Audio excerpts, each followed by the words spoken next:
You think your EI payments are helping you? Oh, sweet summer child. You've been lied to, and it's not a small white lie. It's a financial cloak and dagger, a payroll tax shell game, and the moment you realize how deep it goes, you might just want to check under your mattress for your lost wages. Let's start with the numbers. Canadians pay an average of $1,300 every year into employment insurance. That's right, $1,300, enough to cover a month of rent in Toronto or a family vacation to Mexico. And in return, you get, well, if you're lucky, 55% of your regular wages, but only after jumping through bureaucratic hoops that feel like Olympic trials. And the waiting period? 2 weeks, still, unchanged since the 1990s. That's right, 35 years of economic change, inflation, housing crises, and the federal government still expects you to survive 2 weeks with nothing while they hold your money hostage. Now, here's where it gets really interesting. The EI fund itself, $24 billion strong. Sounds like a safety net, right? A pool to catch millions of Canadians in their moment of crisis. That's the official story. But there's a rumor, whispered in corridors of Ottawa and echoed in the media. It's effectively a permanent slush fund for politicians. Money you worked hard to earn is being parked, leveraged, and sometimes diverted into political projects rather than helping you pay your rent. And if you think this is new, think again. The 1980s saw riots over EI cuts. Factories shuttered, unemployment spiked, and Canadians flooded the streets demanding what was theirs. Today, nearly 70% of claims are either denied or delayed. That's right, 7 out of 10 Canadians who pay into the system get nothing when they need it most. According to 2025 data from Service Canada, these aren't just glitches, they're systemic roadblocks. So let's peel back the curtain. Why is EI a lie? Because the system was never really designed to help you survive unemployment. It was designed to extract money from workers while giving politicians the appearance of care. Payroll taxes funneled into the fund create a constant pool of liquidity that governments can leverage, spend, or redirect, while the average Canadian waits weeks, months, or even years for relief. Let's break it down in 6 deadly truths of EI, the fatal wounds in the social safety net. Imagine being tossed into cold water and told to tread for 2 weeks before anyone throws you a lifeline. That's your EI waiting period. Since the 1990s, this period hasn't changed, despite inflation eating away at every dollar. In 1990, $1,300 would cover almost 2 months of groceries. Today, less than a month, and yet the policy remains frozen in time. Why? Because waiting periods reduce immediate payouts and free up billions in cash flow for Ottawa. The human cost? People like Sarah, a single mom in Calgary who lost her warehouse job in January 2025. She waited 2 weeks, maxed her credit cards, and borrowed from friends just to feed her kids. That's not a story of insurance, it's a story of bureaucratic cruelty. Here's a number to make your jaw drop. 70% of claims in 2025 were denied or delayed. That's nearly 3/4 of Canadians who paid their premiums faithfully. Denials aren't always because of fraud. They're often clerical, missing forms, or arbitrary eligibility rules. And when you appeal, another multi-week wait. It's like a maze designed to exhaust you financially and emotionally. Rhetorical question. How do you survive unemployment when the very system meant to help you treats you like a suspect? The EI fund is officially over $24 billion, but here's the trick. It's not just sitting there waiting for you. Governments use it for deficit management, transfers, and yes, sometimes political priorities. In other words, your money is in limbo, earning interest for bureaucrats while you're deciding whether to skip groceries or rent. The moral of the story? The fund is a tool of leverage, not protection.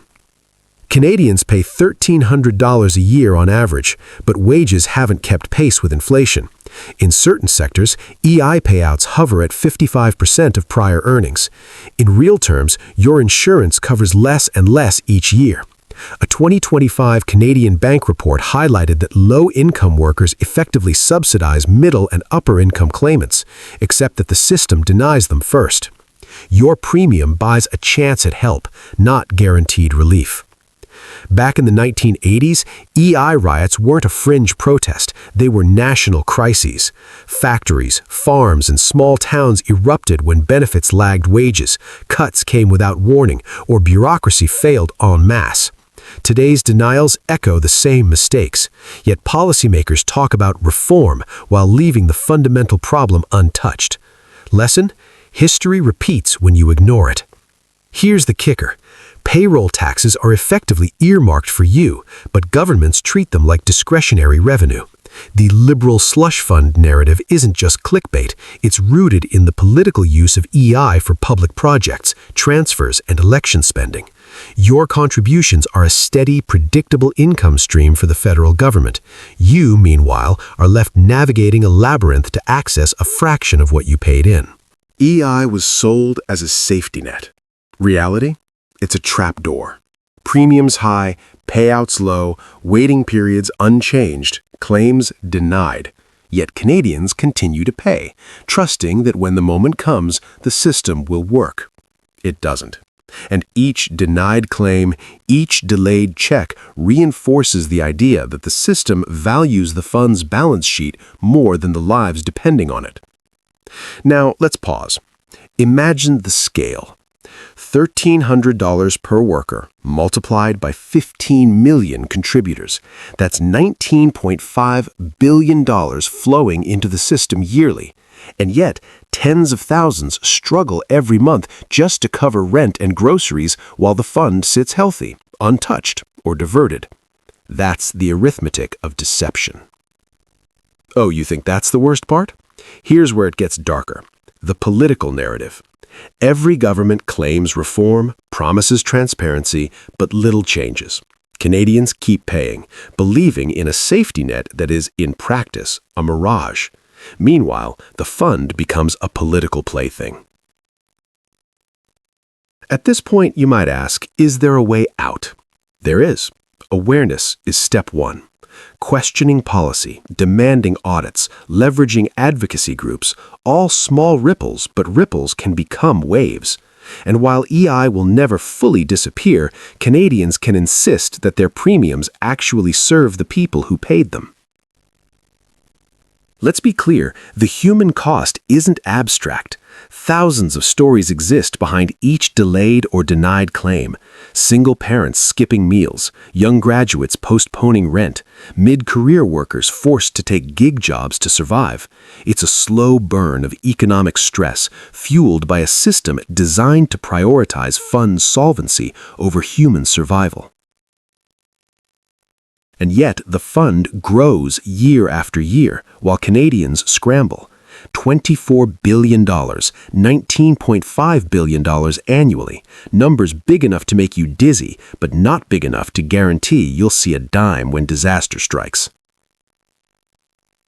So what's the verdict? EI isn't insurance. It's a political instrument masquerading as a social safety net, a payroll tax that funds politicians, not workers. And unless Canadians demand transparency, reform, and accountability, the cycle will continue. Premiums in, payouts delayed or denied, fund leveraged. Crisis repeat. If you've made it this far, consider this. The next time someone tells you EI is there to protect you, remember Sarah in Calgary. Remember the 1980s riots. Remember $24 billion in the vault. And ask yourself, are you paying into protection or participation in a system that rewards bureaucracy and punishes necessity? So, hit that like button if this made you rethink what your payroll deductions are really buying. Subscribe for more deep dives into the systems that quietly shape your life, like the next video we're planning, the $50 billion pension lie, how retirement funds betray Canadians. And remember, knowledge is power. The system may lie, but you don't have to.